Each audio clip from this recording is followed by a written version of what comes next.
By their very nature and imposing design, banks are mighty financial fortresses that exude an aura of wealth and opulence.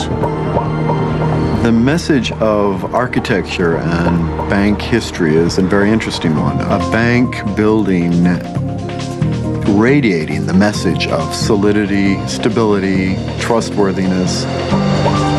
A bank's powerful structure offers the implicit promise that your money is safe inside these walls.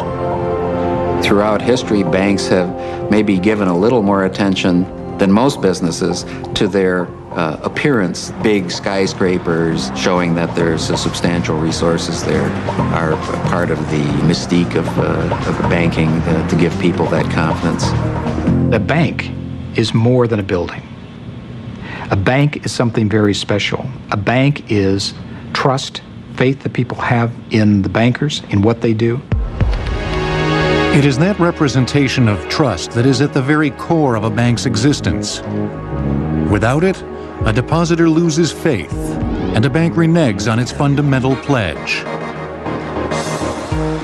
Within the past decade, modern technology has launched a revolution that has dramatically altered the way banks and their customers do business. A new era of electronic banking has moved to the internet, and soon it may even be possible to do your banking in the kitchen, using a microwave oven.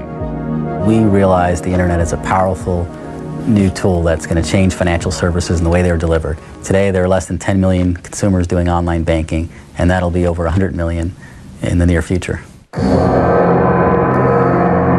From millionaires to average depositors, security has always been the most important thing a bank has to offer. Nowhere else is that security more apparent than inside a vault. They want to see a vault door. Little children and old men, they want to see them. Little old ladies, there's my dollar in there. At the historic J.P. Morgan building on Wall Street, this 52-ton vault protected the economic empires of America's business elite during the early part of the 20th century. The vault stood in silent defiance to anyone who would dare even think of crossing its threshold without proper authorization. Morgan's gargantuan vault was the heart of the bank itself, literally the cornerstone of its success. It's the backbone, the spine of it all. That's what people see, that's what they recognize, and that's what they feel comfortable with. They feel that the bigger their vault is, the more successful their bank is. A modern bank vault is a six-sided box constructed of different layers of various materials. The innermost layer is a thick steel lining that makes up the floor, walls, and ceiling. A concrete casing surrounds the steel cage. It's all encased by a web-like system of steel reinforcing rods inserted both in and around the concrete shell for additional strength. The most visible and impressive feature of a bank vault has always been its door. The banker, he wanted to make sure that he was protecting the assets of his clients, and so bigger was better as far as thick walls with a big massive vault door on it. The vault door is a mountain of metal. Its hinges must be able to support a weight of as much as 20 tons, but be able to swing open smoothly and efficiently. Advancements in technology enabled the construction of bank vaults to change considerably over the latter part of the 20th century. In the 20s, bank vaults were 27 to 30 inches of concrete. Now they are making them down to 12 inches of concrete. The concrete is 8 to 12 times stronger than it was in the 1920s. The steel materials that are going into the safes are also 10 to 12 times stronger than they were in the 1920s. Vault doors face a trial by fire at the Underwriters Laboratory in Illinois. Technicians attack vault doors to determine how reliable they really are. The main concern of a banker would be to put a product in there that has been tested by certified, trained professionals to emulate what a high-skilled burglar would bring in to try to penetrate that structure. The longer it takes to successfully assault a vault, the higher its security rating. The UL rating system for safes starts at a 5-minute container and progresses through 15 minutes, 30 minutes, and 1 hour. At the highest end, which would be 1 hour and explosion resistant, you would find a jewelry safe, which could contain several $1 million worth of jewelry. Vault construction also incorporates a variety of sophisticated alarm systems. A sound accumulator is a device that is actually a microphone that's placed inside the vault, and it listens to and for sounds, like somebody pounding on the side of a vault, and it accumulates it and keeps track of it, and after a certain amount of time or a certain level is reached, it then trips the alarm. Bank vaults include special openings for other electrical systems that support interior lights and conduits for telephone lines. It is critical that vaults also have openings to accommodate air intake and exhaust conduits. The earlier ones didn't have it, the newer ones do, but the banks would always put in what we call a vault ventilator system. It's in case you were locked into a vault in a hostage situation or just heard it in there after a robbery or whatever, the employees or the people inside that vault would have the ability to turn a fan on that would suck air in from the outside. In addition to guarding the bank's separate cash containers, a typical vault also houses a gleaming array of safe deposit boxes. They are actually a safe within a safe. But surprisingly, they may not be quite as sturdy as you think. It's a casing, which is a 5-sided box that was a 1/4-inch thick solid steel. And then on there, some brass hinges were put on there with a 1/2-inch thick polished steel door.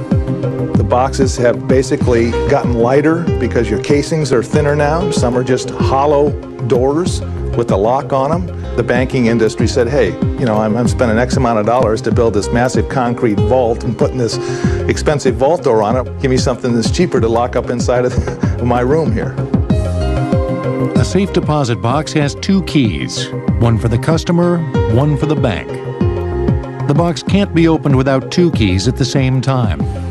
Everything in a bank for auditing purposes is under what we call dual custody, whether it be a vault door, whether it be a night depository receiving chest, a safe deposit box, a cash safe, a teller's locker. It's going to take more than one person to get access to open that door to get whatever the contents are out. Simple combination locks opened early bank vaults and safes. But this kind of lock was attractive to criminals, who could open them with relative ease. It also created the possibility that a bank manager could be kidnapped and forced to open his own vault. Time locks were developed as a way to prevent that. The first time lock in a bank vault was installed in 1874. A time clock is a timing mechanism with appropriate linkage internally that has to coordinate with the linkage on the combinations. So even though you have, say, the combination properly, if there's still time on the time clocks when you wind them, the combinations aren't going to work. As many as 4 time locks were installed on bank vaults as a fail-safe system. If one timer stops working, the others continue to operate. Standard time locks were clocks that could be wound for a period of up to 96 hours, or 4 full days. Some modern vaults use digital time lock technology that allows for an infinite time setting, if so desired. If you try to run your combinations before those time locks have wound down, you put the correct combination on the combination locks, but you're still not able to retack the locking bolts or the locking bar of that safe or vault door. As imposing as a bank vault is, with its massive steel and sophisticated locks, banks are still a lucrative target for criminals.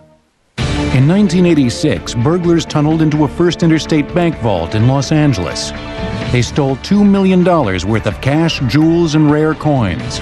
The burglars and their booty have never been found. Banks will continue on Modern Marvels. We now return to banks on Modern Marvels. Basic forms of deposit and lending can be traced back to the temples and royal treasuries of Mesopotamia in the 3rd century BC. The ancient Greeks developed strongholds which were used for the safe storage of valuables. The modern concept of a banking system of deposits, withdrawals, and loans began in Italy during the Middle Ages. The word bank itself comes from an Italian word called banco, which means bench.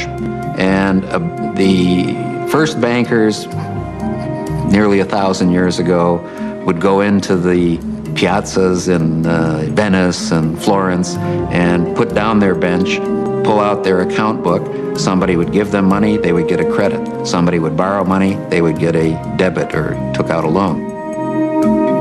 During the 17th century, goldsmiths in England provided a more contemporary model for modern banking. Goldsmiths were some of the first bankers because they handled a lot of gold, and people learned that they could deposit their gold safely with them and use their accounts with those bankers. The goldsmiths had large amounts of gold on deposit from wealthy clients, which often sat untouched for many years before it was used or returned. The goldsmiths began to loan some of that gold out to others in exchange for a promissory note and the payment of an interest charge. In time, paper certificates redeemable in gold coin were circulated instead of gold itself. When the British Empire reached across the Atlantic Ocean to colonize North America, British banking houses stood at one end of a long chain of global credit that stretched all the way to the new American frontier. Banking only really came to the United States after the American Revolution. Before that, it was effectively prohibited by British regulations. And any banking that would have existed prior to that would have been banking done by merchants, even dry goods merchants, providing various forms of credit to their customers, or perhaps various bills, short-term forms of lending, but nothing we would formally consider as a bank. It was a confusing economic period because so many different kinds of currency were already in circulation. In addition to British shillings and pounds, colonists were also using coins from Spain and France. Individual states also began issuing their own money of various denominations. The first bank formed in the United States was formed by Congress in 1781. It didn't open until 1782. It was a part of the effort to straighten out the chaotic finances of the Revolution. That was the very first bank. It was in Philadelphia and called the Bank of North America. One of its main supporters was Alexander Hamilton, who would become the first Secretary of the Treasury. But Hamilton had bitter disagreements with other founding fathers over both the necessity and the legality of a federal bank. Of course, his great antagonist was Thomas Jefferson. Jefferson wanted to keep the government small. He wanted us to remain a nation of farmers. In Hamilton's view, banks were a key component of development. Jefferson's view was that, well, you know, the Constitution didn't mention banks. Maybe we didn't really need them. While the new nation and its banks began to flourish, the debate over the role of banks themselves would rage for decades. By the 1800s, there were almost 700 private banks in the United States. Early banks were not the huge institutions that one pictures today. Many banks had their origins in merchants' business, and therefore the banking business would have been done just on the floor of, say, the dry goods store. And slowly over time, the merchant might have moved into specializing in banking. Each transaction was painstakingly recorded in longhand. Each deposit, each withdrawal, every loan recorded down to the cent. In 1848, a discovery at Sutter's Mill near Sacramento, California, changed the economics of the developing nation practically overnight. The history of banking in the western United States is the history of the discovery of gold. Gold in the 19th century is the basis of the U.S. monetary system. All U.S. dollars are U.S. gold dollars in the form of gold coins. When gold is discovered, it creates the greatest migration of people in the U.S. history from one place to another. More than 200,000 people from all over the world headed to California in the 3 years following the discovery of gold. The owners of a thriving Eastern Express service company were uniquely poised to handle the increased demands on finance and transportation systems that were spurred by the rapid movement of Americans headed west. Henry Wells and William Fargo developed one of the first great business concepts in American history, The concept that Wells and Fargo developed was combining the transportation and the movement and the security of money with then banking in the form of the extension of credit. Miners needed a place to exchange their gold nuggets for currency. Banks needed a way to deal with the sudden influx of the precious metal. A miner in a gold field would bring his raw gold in the form of dust or nuggets into a Wells Fargo office. The raw gold was then typically put on a stagecoach, which then took off to meet either a railroad or a riverboat that would take it to a place like San Francisco or Carson City, Nevada, or Denver, Colorado, where it would be transformed into gold coin. Wells Fargo offices of every variety sprang up throughout the West to cash in on the new economy. The gold rush had an enormous impact on the rapid expansion of banks in the United States. By the early 1850s, almost 1,600 banks existed throughout the country. Less than a decade later, another momentous event in American history would change American banks forever. The Civil War not only divided the United States, it came dangerously close to bankrupting the Republic. By 1860, there was still no national currency, and the Civil War made a chaotic condition even worse by creating an avalanche of competing currencies.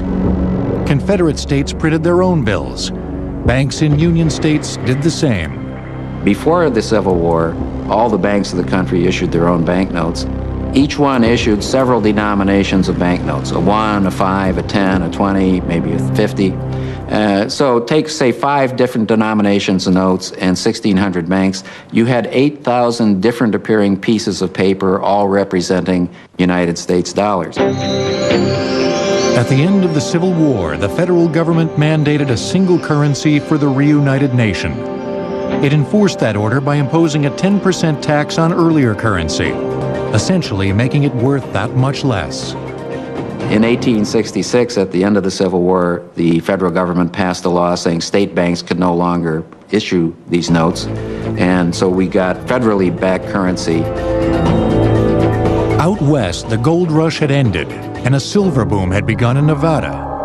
But the entire banking structure of the western United States was about to be tested by one of the most devastating natural disasters of all time. We now return to banks on Modern Marvels. At the beginning of the 20th century, the city of San Francisco had begun to come of age. The gold rush era had given it a substantial population. By this time, Wells Fargo Bank had become deeply entrenched in the economic infrastructure.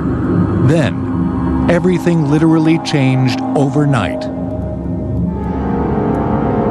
In April 1906, a great earthquake leveled San Francisco.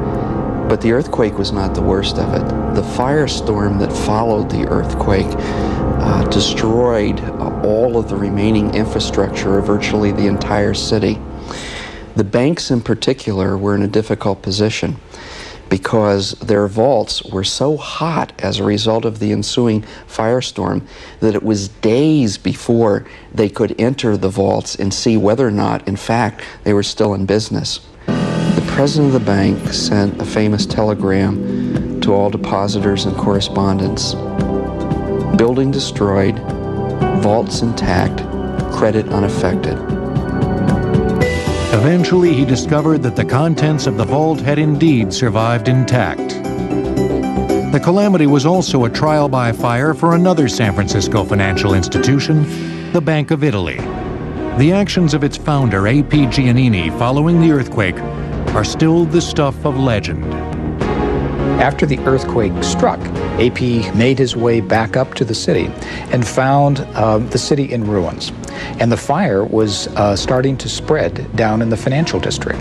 Well, he and some bank officers decided to take what they could, the gold and the cash and the books, out of the bank. They put it in a wagon and covered it over with some orange crates to disguise it from looters, and took it down through the crowd streaming out of the city. And when he decided to take that money out of that bank, put it into that wagon and get it out of town, he did it quickly. Many bankers wanted to stay closed for up to 6 months. They weren't sure the city was going to survive. Can handle anything. We put them to the ultimate test.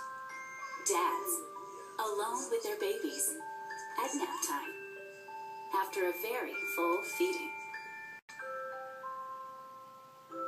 Can the leak stay locked through a long, milk-induced slumber? Grab a dad and see for yourself how, compared to Pampers Baby Dry, Huggies all-new Snug & Dry stops. AP said, that's wrong. He said, people need help now. If you don't start lending money, there will not be a San Francisco. He said, tomorrow morning, I'm going to put a desk out on Washington Street Wharf, and I advise all you bankers to beg, borrow, or steal a desk and follow my example. And he began making loans to rebuild the city. Giannini had originally opened the Bank of Italy in 1904.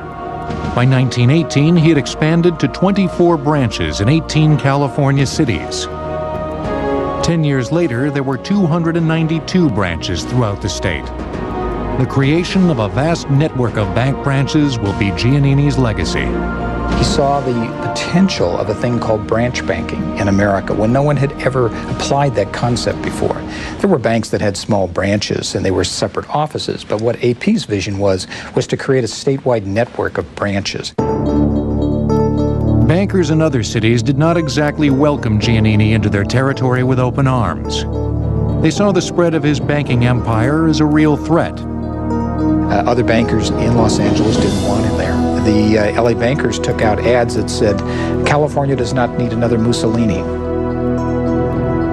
That did not stop Giannini. His associates said the snub served to inspire him. He bought a little bank in Los Angeles that had been founded in 1923 called the Bank of America of Los Angeles. He held on to that name until 1930, when he changed the name of all of his banks and banking systems that he had put together by that time into Bank of America. Giannini's vision eventually grew into the largest banking firm in the United States. Giannini's revolution in banking occurred at the same time as an American social revolution that was marked by the women's suffrage movement. But years before women were finally given the right to vote, they were actively solicited by banks as important customers, and they were enticed by promises of special treatment. Banks recognized women were responsible for managing household accounts, and they set up special areas in the bank for women customers. The Bank of New York was one of the first financial institutions to offer women a different banking experience from that of its male customers. The women's room in the bank was usually sectioned off. It was private. It was a little bit nicer. Lots of times there were a sofa perhaps, or some chairs, a little sitting area, nicer plants, really more decorative, almost to feel like a parlor or a living room, to make the women feel at ease with their financial transactions. It was really a marketing angle to attract women customers and make women feel more welcome in the bank and make their business a part of the bank's business. The bank's challenge with women was the same as it was with men, convincing them that their money was safe. One female customer who wasn't totally convinced was Hetty Green. She had inherited a fortune of millions of dollars and made millions more on her own by investing in the stock market. On Friday afternoons, she'd go into the bank. They would lead Hetty down into the vault. She would withdraw all of her money, count it, fill out a deposit ticket, and deposit all of her money back in the bank. I don't think she trusted the bank. It was a common theme of the era, brought on by hundreds of bank failures between 1870 and the early 1900s. The Federal Reserve System was established in 1913 to help change that trend.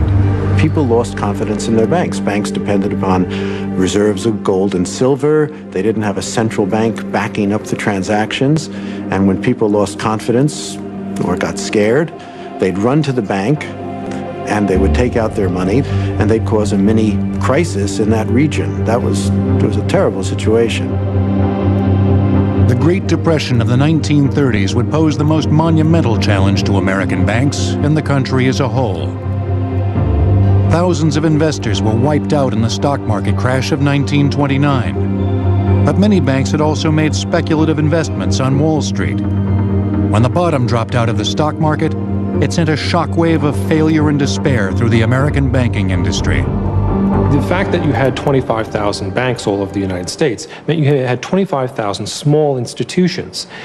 And in banking, what's very important is to be diversified. Be diversified in your depositors, diversified in your loans. These banks tend to be very specialized. And because they were small and undiversified, they were very susceptible to economic shocks.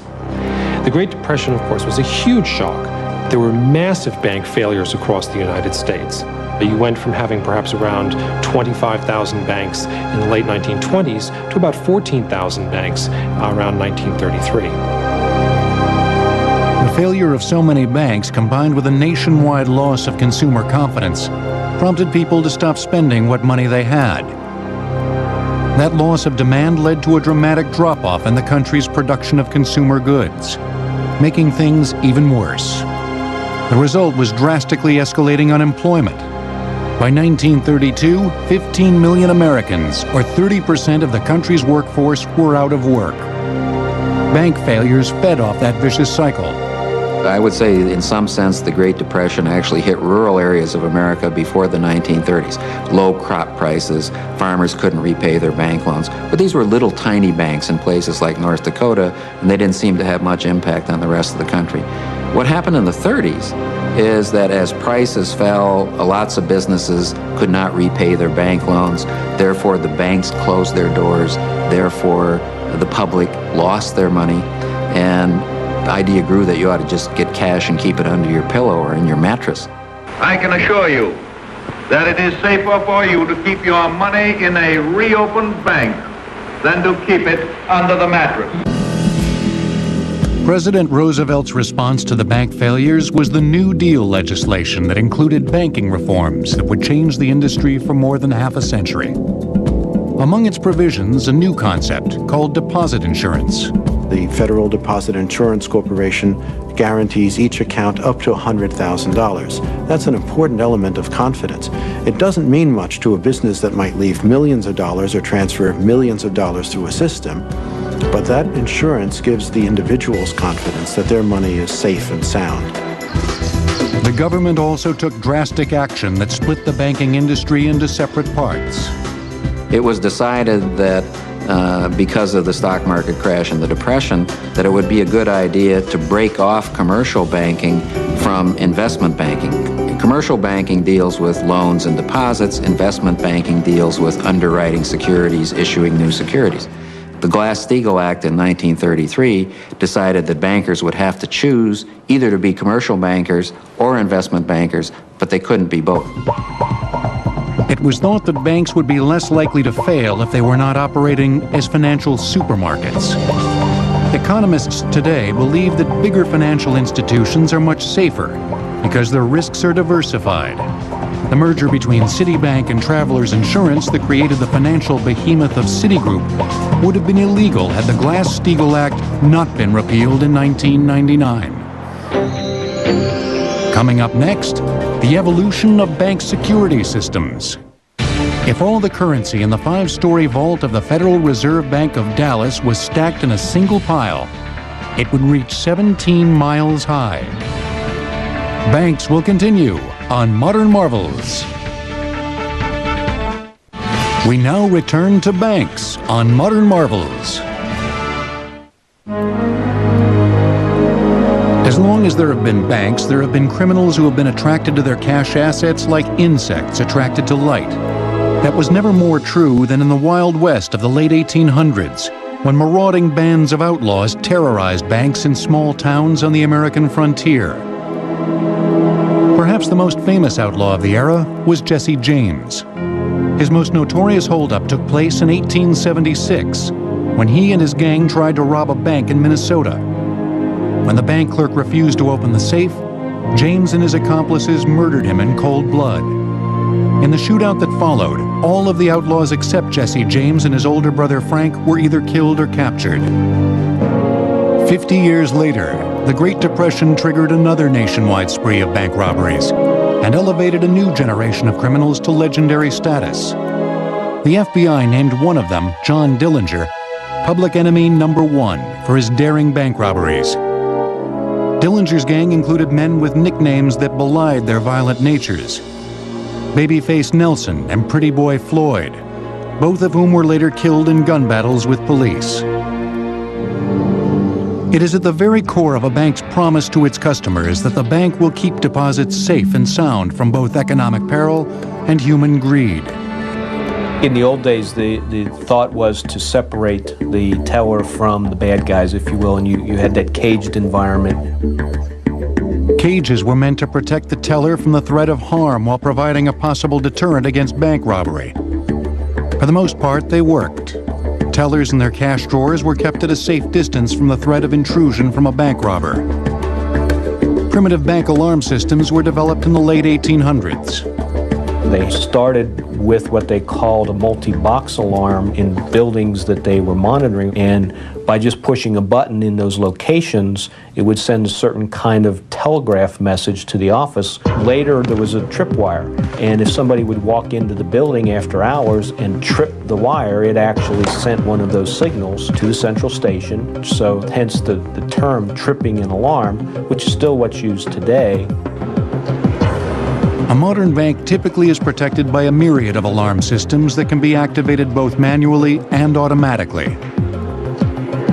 A bill trap is actually a device that is placed in the teller drawer, and without getting too specific and giving away any of the industry secrets, it's a device that is part of the robbery alarm system. By a teller just simply taking the money out of the drawer, there's a way that it is activated and in fact then sends an alarm signal.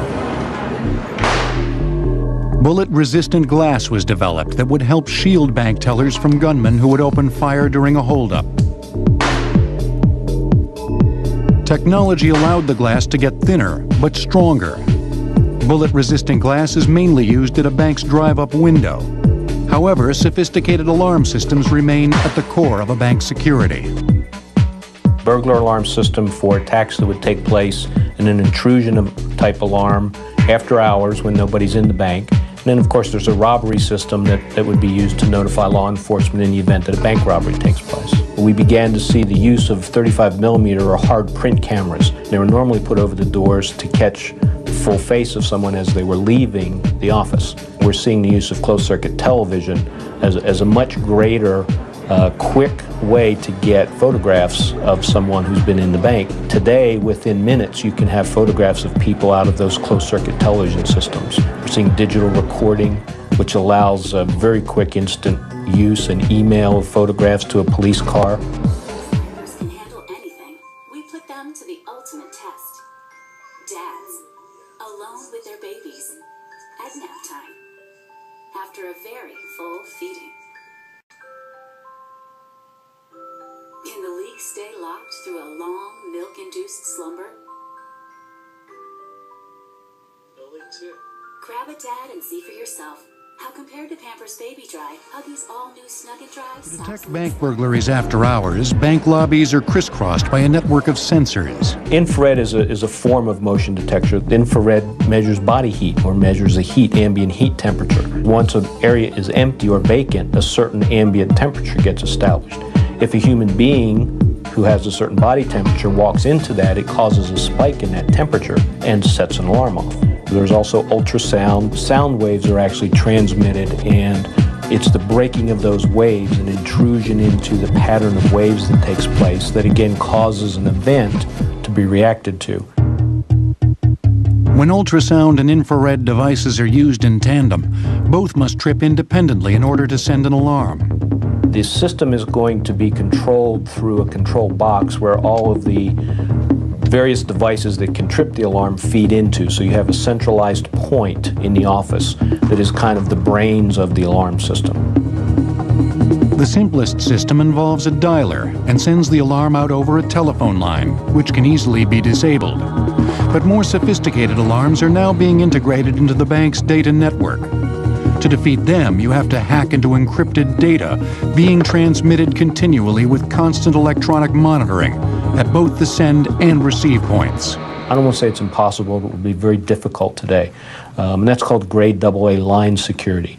to have that kind of encryption on both ends, a handshake that takes place, and a constant monitoring of that alarm, so that if the line itself goes away, let somebody cuts the line, that in itself would trigger an alarm and let you know that something is amiss. I'm not aware of a perfect security system.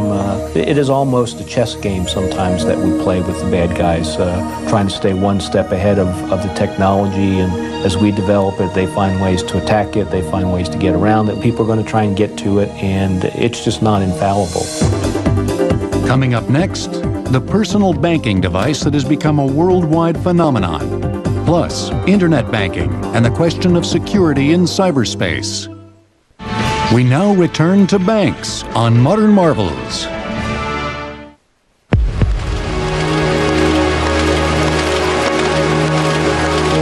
It's estimated that 68 billion checks flow through the banks in the United States every year.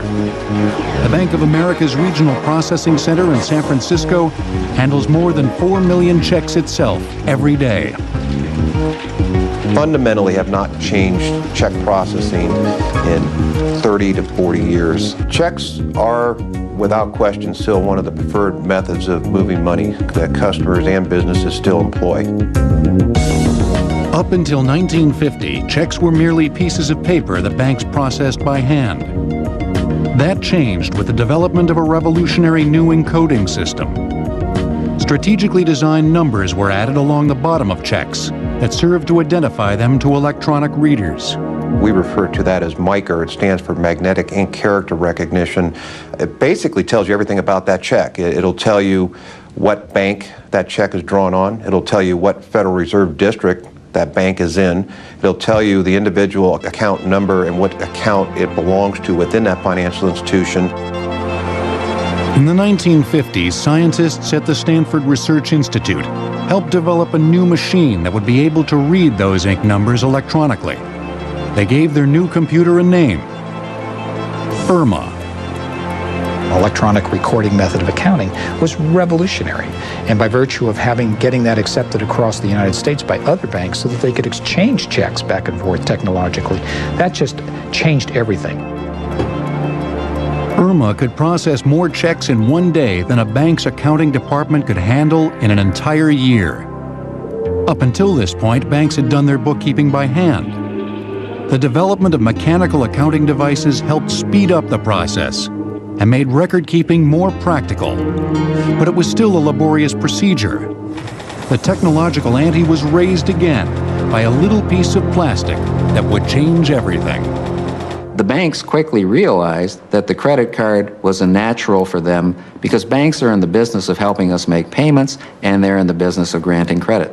The credit card does both. The basic idea of a credit card originated in the United States during the 1920s, when a few oil companies and hotel chains began issuing them to customers for purchases made at company outlets.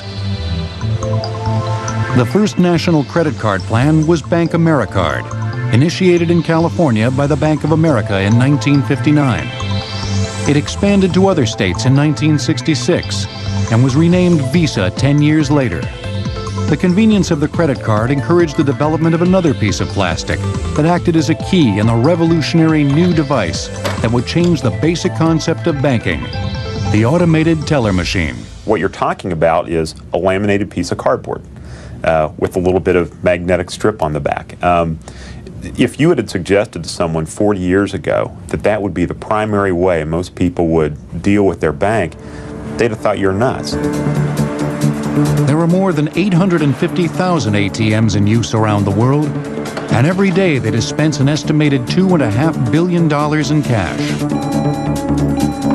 Automated teller machines were first patented in 1968. The ATM was originally designed to deliver a predefined amount of money in a sealed envelope that came out of the device like a vending machine would deliver a soda. ATMs evolved into dispensers that would release various amounts of cash up to a preset limit and allow customers to conduct other basic banking functions. But what an ATM customer sees is only a small part of the sophisticated device. ATMs are both mechanical and electronic. ATMs have dispensers and depositories. The dispenser is roughly 2 to 3 times the size of the depository. It's really the heart of the ATM, and it takes up the most space. Typically, most ATMs have alarms which will detect an illegal opening of the door. Most of them also can detect vibration and heat. So if someone was trying to blowtorch their way in or trying to knock it off its base, those events would be detected.